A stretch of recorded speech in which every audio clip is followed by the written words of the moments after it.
Baik. Bismillahirrahmanirrahim. Assalamualaikum warahmatullahi wabarakatuh. Rabbi shrah li sadri. Waalaikumsalam warahmatullahi wabarakatuh. Lisani yafqahu qawli. Selamat pagi. Salam bahagia. Pagi, Alhamdulillah. Pak. Hari ini merupakan ya, dan kita akan membahas mengenai prinsip-prinsip dari etika bisnis. Saya akan mereview dulu pertemuan minggu yang lalu, di mana kita membahas mengenai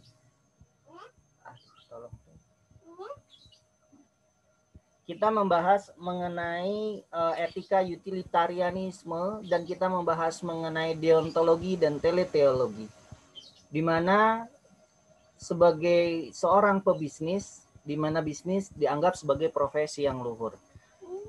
Ketika bisnis dianggap sebagai profesi yang luhur, berarti kita menganggap bahwa bisnis ini adalah sesuatu yang sangat diidam-idamkan oleh orang lain. Ketika kita membahas mengenai pengertian dari bisnis, di mana bisnis adalah kegiatan individu atau kelompok untuk menghasilkan produk barang atau jasa untuk mendapatkan profit atau keuntungan. Dan semua orang mau melakukan hal itu. Hal ini perlu kita telusuri lagi bersama-sama, bahwa kalau misalnya semua orang melakukan hal yang sama, oleh karenanya kita harus mengetahui apa yang boleh kita lakukan dan apa yang tidak boleh kita lakukan. Kan begitu. Kemarin minggu yang lalu sudah kita bahas.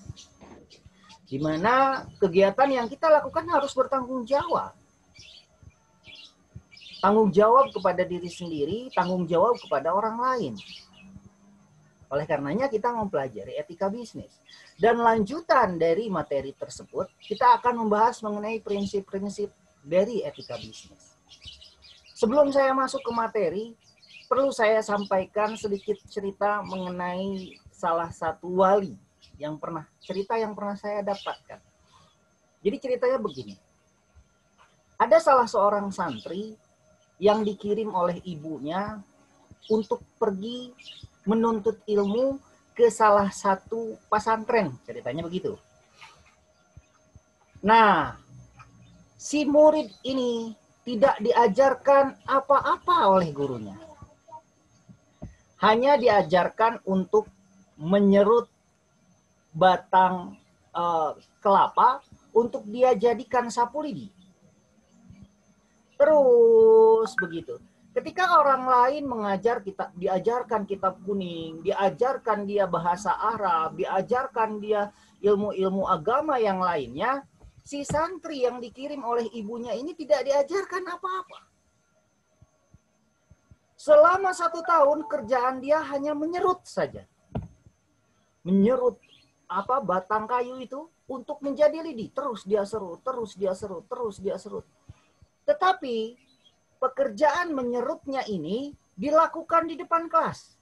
Maksudnya ketika si ustadznya sedang mengajar, si murid yang dikirim oleh ibunya ini, si santri yang dikirim oleh ibunya ini, duduk di depan itu, tidak melakukan apa-apa, hanya menyerut.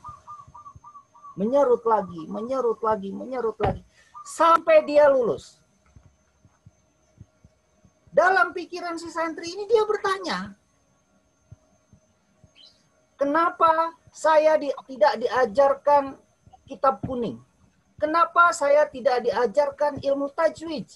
Kenapa saya tidak diajarkan bahasa Arab? Saya hanya diajarkan menyerut, menyerut, dan menyerut. Menyerut lidi.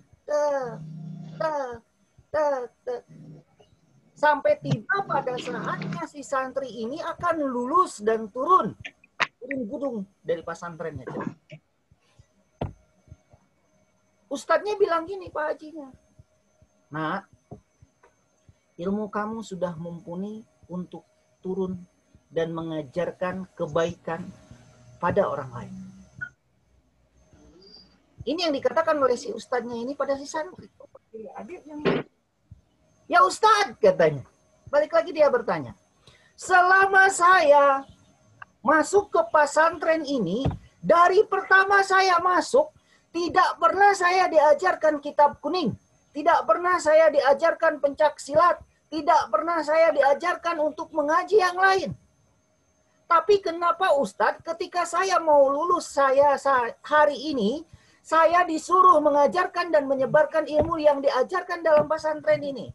Ustadznya balik. Bicara pada si santri. Tidak usah khawatir anakku, katanya. Ilmu kamu sudah mumpuni. 2 kali si Ustadz ini bilang. Ilmu kamu sudah mumpuni. Balik lagi si santrinya nanya, saya hanya diajarkan menyerut Ustadz. Membuat sapu lidi, katanya begitu. Kata si Ustadznya, sudah turun saja. Bawa ini kitab, bawa ini Al-Quran. Bawa pakaian putih ini, turun kamu ke jalan. Tapi ingat, di perkampungan pertama, ada perkampungan perampok, katanya. Ujian pertama dia. Ya Ustadz, saya tahu bahwa di bawah itu, di bawah pesantren kita ada perkampungan perampok. Saya pesan sama kamu, 1, jangan pernah berbohong. Junjung tinggi kejujuran. Ini kata Ustadznya begitu. Begitu Ustadz? Ya. Baik Ustadz, saya mengerti. Tidak boleh berbohong. Ya sudah. Ini bawa ya, kamu bawa beras, kamu bawa uang, untuk nanti di kampung kedua, kamu boleh menetap di situ dan mengajarkan ngaji. Gitu Ustadz, siap. Santri ini percaya saja pada Ustadznya. Dia tidak ada kekhawatiran sedikit pun.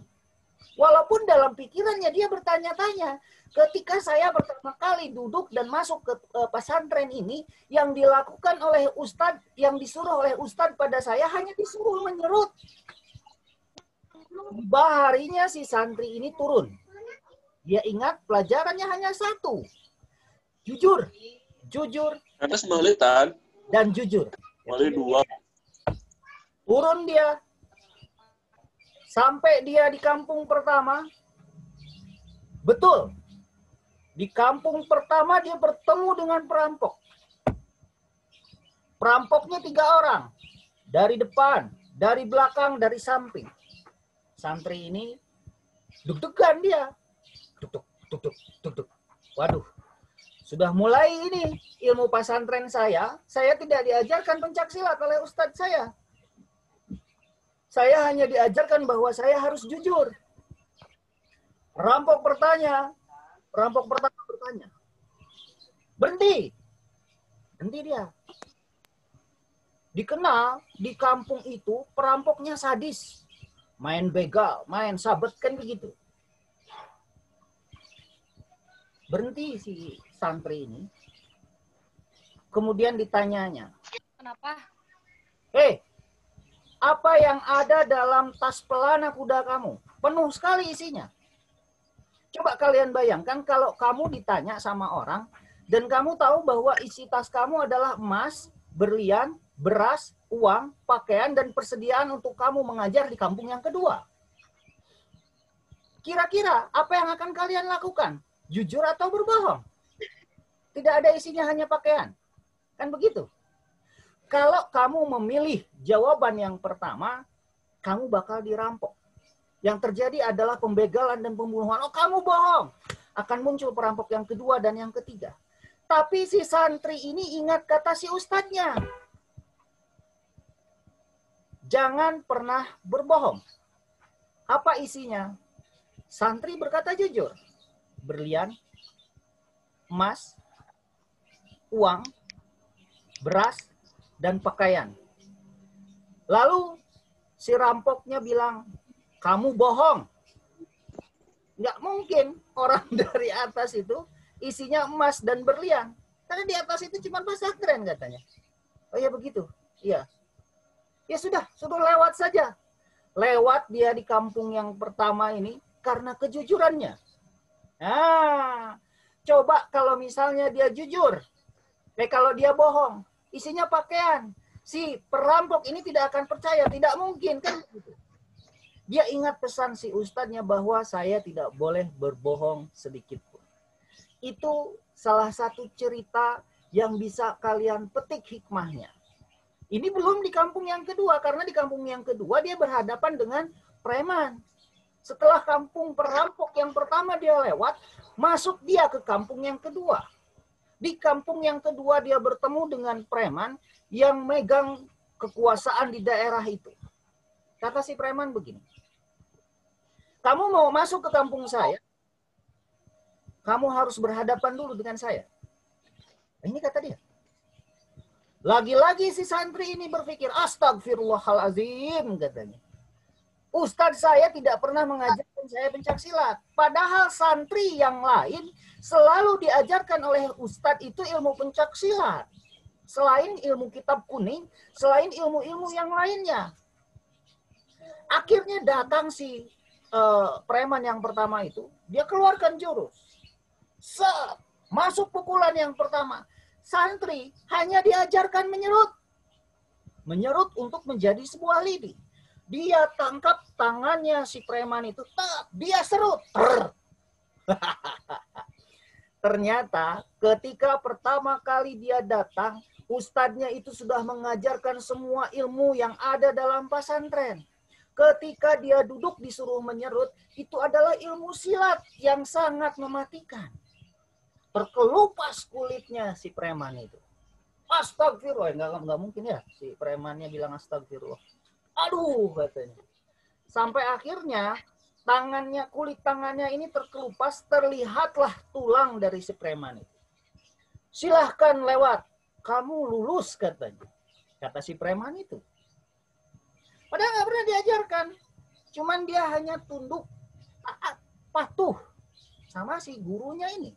Yang kedua, dia hanya diajarkan untuk berkata jujur. Ketika sampai di masjid, siap pada saatnya dia harus mengajar. Sholat duhur, dia istirahat di masjid, dia kaitkan kuda dan penuh hartanya itu. Dia duduk, dia azan. Padahal tidak pernah diajarkan, dia hanya mendengar. Ternyata azan yang dia lantunkan ini sangat indah. Memukau semua jamaah yang datang ke masjid itu. Selesai azan dia berdoa. Dan tiba-tiba dia berucap, setelah selesai berdoa semua mari para jamaah kita mengaji terlebih dahulu. Dia keluarkan kitab yang dititipkan oleh si ustadznya ini, dia baca. Doroba, dorobu, dorobatan, dorobna, dorobta, dorobtuma, dorobtum, katanya. Ini adalah bahasa Arab. Dia tidak pernah diajarkan. Yang keluar dari mulut si santri ini bahasa Arab. Ngaji bagus, bacaan Qurannya bagus. Cuman satu pesannya ustadz itu, jujur. Nggak usah kamu ikut pencaksilat, tidak. Nyerut saja. Perampok tangannya terkelupas. Kamu hanya harus jujur dan mendengarkan. Yang keluar ketika ngaji bagus. Yang keluar ketika kitab dibuka, hafalannya kuat.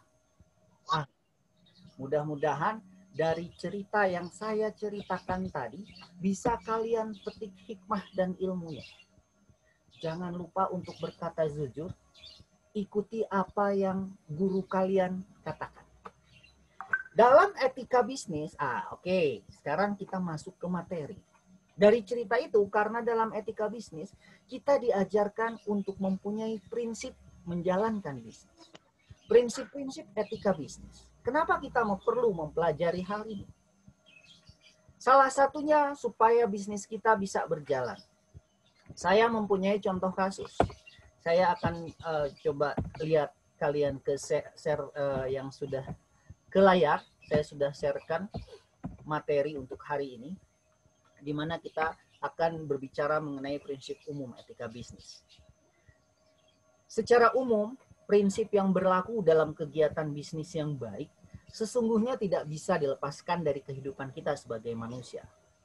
Demikian pula prinsip itu sangat erat terkait dengan sistem nilai yang dianut oleh masing-masing masyarakat. Kita ambil contoh bisnis orang Jepang yang sangat dipengaruhi oleh sistem nilai masyarakat Jepang. Kita mengetahui bahwa budaya orang Jepang ini sangat kuat dibandingkan dengan masyarakat Eropa, Amerika Utara yang dipengaruhi oleh sistem nilai masyarakat tersebut dan seterusnya. Mereka mempunyai sistem yang berbeda-beda. Orang Jepang budayanya kuat. salah satu budaya yang dikenal, yang terkenal sampai dengan negara lain, salah satunya adalah budaya harakiri. Kalian tahu budaya harakiri itu seperti apa? Budaya bunuh diri, tapi bukan bunuh dirinya yang kita ikuti. Coba lihat slide ini. Saya akan bacakan untuk kalian. Prinsip hidup masyarakat Jepang tentunya mempengaruhi pandangan masyarakat Jepang mengenai bisnis. Bisnis bagi orang Jepang harus berlandaskan suatu kepercayaan di antara pelakunya. Ini orang Jepang. Dia memupuk kepercayaan. Bagi orang asing yang ingin melakukan bisnis dengan orang Jepang, tentunya akan sangat penting memahami karakter, budaya, dan adat istiadat masyarakat Jepang dalam berbisnis. Prinsip bisnis Jepang ada 4 poin yang harus diperhatikan ketika berbisnis. Di antaranya, 1, orang Jepang mempelajari cara yang tepat untuk mengawali hubungan dengan sebuah perusahaan, organisasi, dan firma di Jepang. Yang kedua, mengetahui dengan pasti cara menjaga dan memupuk hubungan bisnis yang terjalin. Yang ketiga, mencari cara melanggengkan hubungan tersebut agar berjalan dengan lancar. Yang keempat, sebaiknya hindari hubungan surat komunikasi melalui surat menyurat. Orang Jepang tidak suka. Jadi orang Jepang ini lebih suka bertatap muka secara langsung. Ini prinsip bisnis orang Jepang.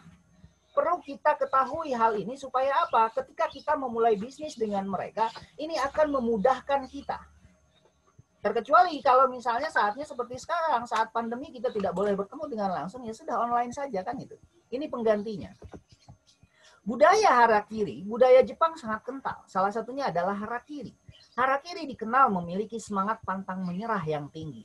Mereka sanggup berhadapan dengan segala kesulitan untuk meraih cita-citanya, hingga setiap pekerjaan akan dilakukan dengan sepenuh hati.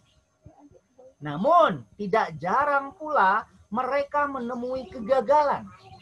Kegagalan bagi orang Jepang merupakan sesuatu yang harus ditebus. Ini orang Jepang prinsipnya. Mereka tidak paham dengan kata gagal. Kegagalan bagi orang Jepang merupakan sesuatu yang harus ditebus, entah dengan suatu kemenangan yang lain, atau bahkan dengan cara bunuh diri, harakiri tadi. Pada zaman dahulu, para samurai di Jepang yang mengalami kegagalan berupa kekalahan akan melakukan harakiri atau bunuh diri dengan merobek perut.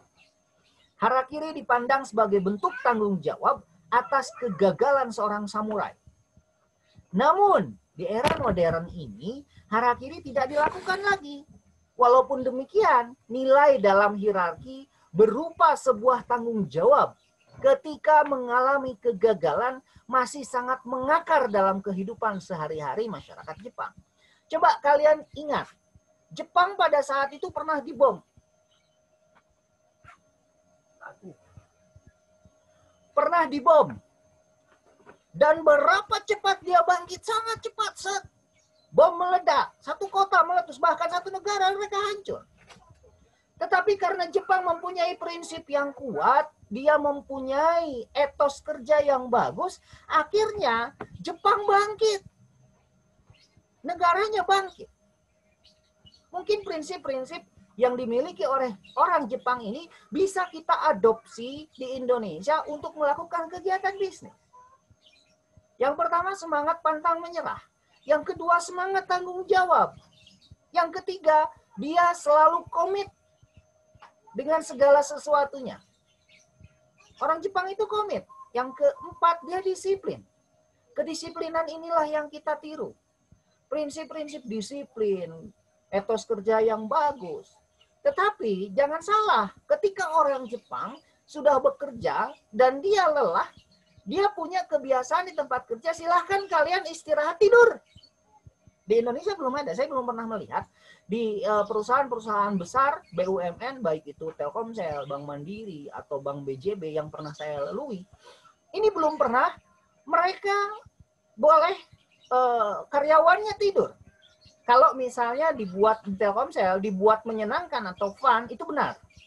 Jadi di dalam kantor itu, kalau di Telkomsel mereka punya kebiasaan, ayo kita main band gitu ya. Karena ada studio band. Kalau dulu di tempat saya, ada studio band. Kalau istirahat, kita boleh main band. Atau kalau misalnya sudah pulang, selesai jam kerja, untuk melepaskan penat, ada meja pingpong. Di Telkomsel itu benar. Ada tempat fitness, itu benar. Ini salah satu corporate social responsibility secara internal. Nah, cuman untuk budaya tidurnya ini belum. Ketika istirahat, diharuskan tidur semuanya. Itu saya heran. Cuman kalau di Jepang, orang Jepang salah satu perusahaan yang terkenalnya memperbolehkan karyawannya, bahkan mengharuskan karyawannya untuk tidur. Ini budaya yang saya pikir jarang dilakukan oleh orang-orang di negara kita, tapi mungkin bisa ditiru. Kenapa? Karena kalau misalnya secara penelitian, otak kita ini butuh istirahat. Kan begitu. Budaya ini yang tidak ada. Jadi kalau misalnya kalian nanti, siapa tahu, gariskan sebagai seorang pemimpin, cobalah suruh karyawannya 1 jam tidur ketika sudah selesai bekerja. Kan begitu. Tapi kalau misalnya tidak cocok untuk kita terapkan, ya jangan. Tapi kalau misalnya di Jepang itu yang terjadi. Memperbolehkan karyawannya untuk tidur. Begitu. Saya lanjutkan lagi sampai sini. Ada yang ingin ditanyakan setelah kita mengetahui prinsip-prinsip orang Jepang dan kita mengetahui bahwa prinsip kejujuran itu penting. Kalau tidak, saya lanjutkan lagi. Dalam etika bisnis, kita mengenal adanya prinsip otonomi. Otonomi adalah sikap kemampuan manusia untuk mengambil keputusan dan bertindak berdasarkan kesadarannya sendiri tentang apa yang dianggap baik untuk dilakukan. Orang bisnis yang otonom adalah orang yang sadar sepenuhnya akan apa yang menjadi kewajibannya dalam dunia bisnis. Ini akan berbicara mengenai tanggung jawab. Orang bisnis, dia akan tahu mengenai bidang kegiatannya, situasi yang dihadapinya, apa yang diharapkannya, tuntutan dan aturan yang berlaku bagi bidang kegiatannya. Sadar dan tahu akan timbul baik bagi dirinya dan perusahaannya maupun bagi pihak lain. Ini namanya prinsip otonom. Kalau dalam Islam kita mengenal siapa yang mengenal dirinya, maka dia mengenal Tuhannya. Kan begitu? Jadi prinsip-prinsip seperti inilah yang harus kita pegang oleh orang bisnis. Kita harus kenal siapa diri kita, apa bisnis kita, mau dibawa kemana bisnis kita. Makanya kita mengenal adanya orang bisnis itu mengenal adanya prinsip POA yang dikatakan oleh GRT Retail. Planning, Organizing, Actuating, dan Controlling. Direncanakan dulu. Diorganisasikan dulu siapa yang akan mengerjakan apa. Mau dibawa kemana? Planning, Organizing, Actuating, dan Controlling. Bagaimana pelaksanaannya? Lalu bagaimana kita mengontrol kegiatan tersebut? POA. Ini yang disampaikan oleh GRT Retail. Selanjutnya, setelah kita mengetahui prinsip otonomi, di mana kita harus mengenal bisnis kita harus mengenal kemampuan kita, karena siapa yang mengenal dirinya, saya katakan kembali sekali lagi, siapa yang mengenal dirinya, maka dia akan mengenal Tuhannya. Ketika orang sudah mengenal Tuhannya dan mengenal dirinya, dia akan tahu mau dibawa kemana bisnisnya itu. Mau dibawa kemana dirinya itu.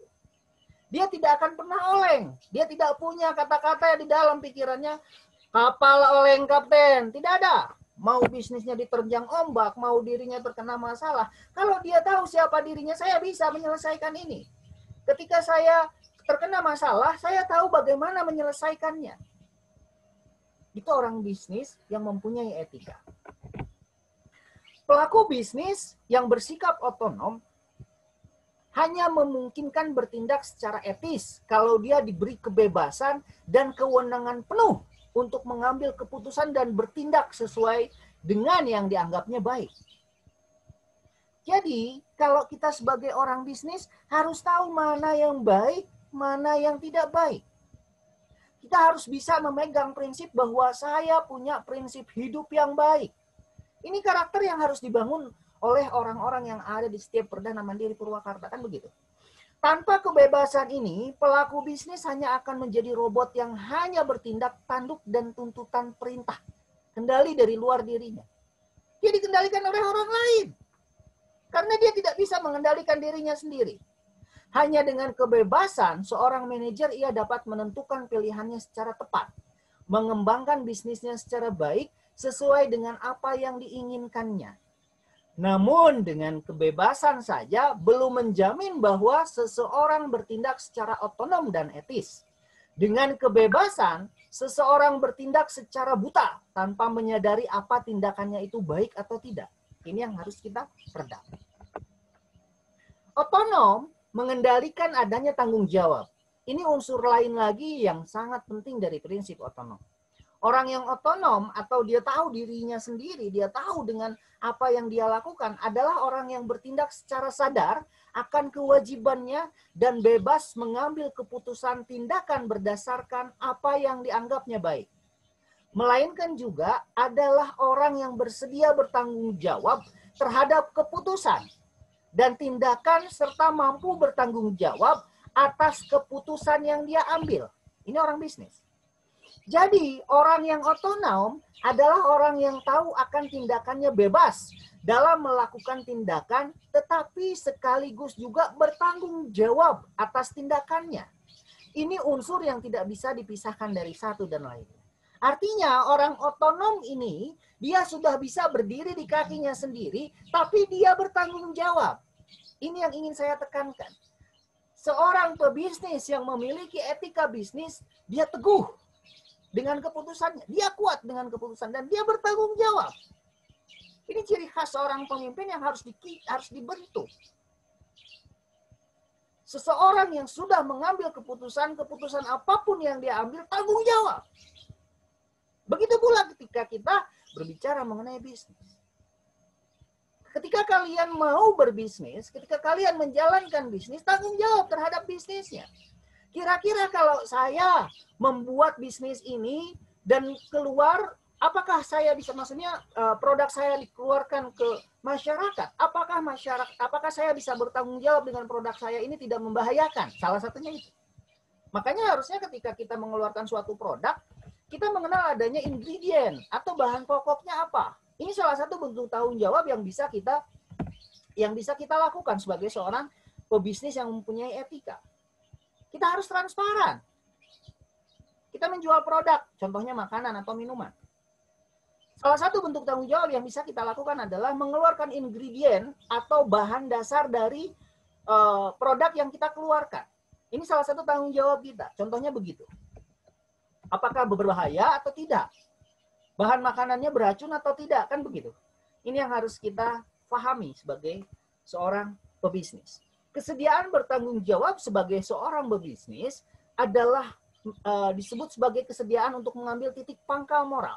Artinya dengan sikap dan kesediaan untuk bertanggung jawab dan mempertanggungjawabkan keputusan dan tindakan yang diambil bisa dimungkinkan proses pertimbangan moral.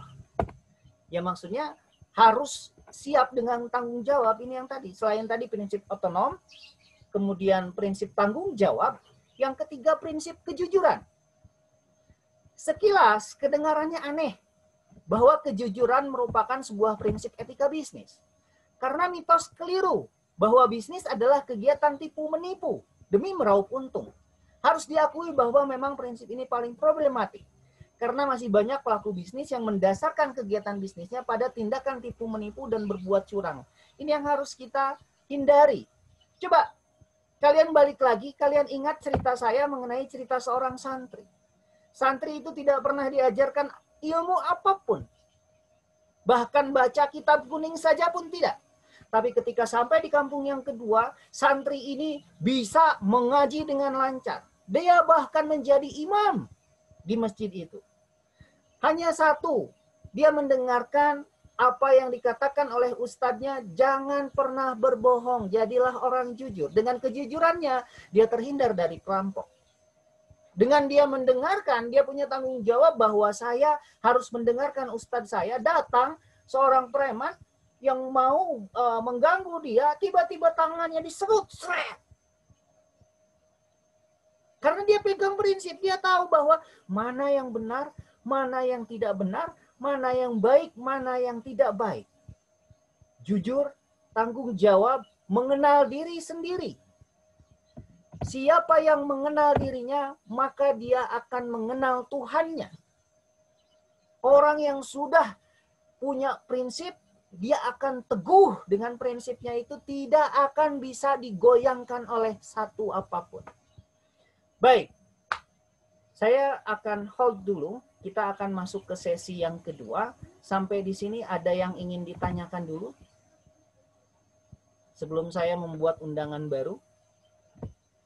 Silakan dibuka.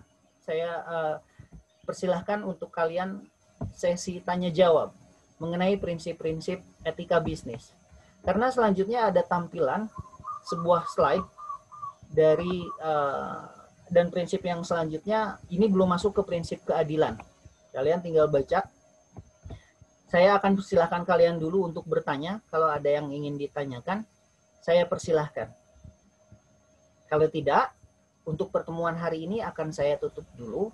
Nanti saya akan adakan sesi tanya jawab dan kalian akan melihat tampilan slide yang lain. Dan saya akan membuat undangan yang baru. Kalau tidak ada, terima kasih atas perhatiannya. Wabillahi taufiq wal hidayah. Wassalamualaikum warahmatullahi wabarakatuh. Waalaikumsalam. Warahmatullahi wabarakatuh. Waalaikumsalam warahmatullahi wabarakatuh. Terima kasih, Pak. Sama-sama.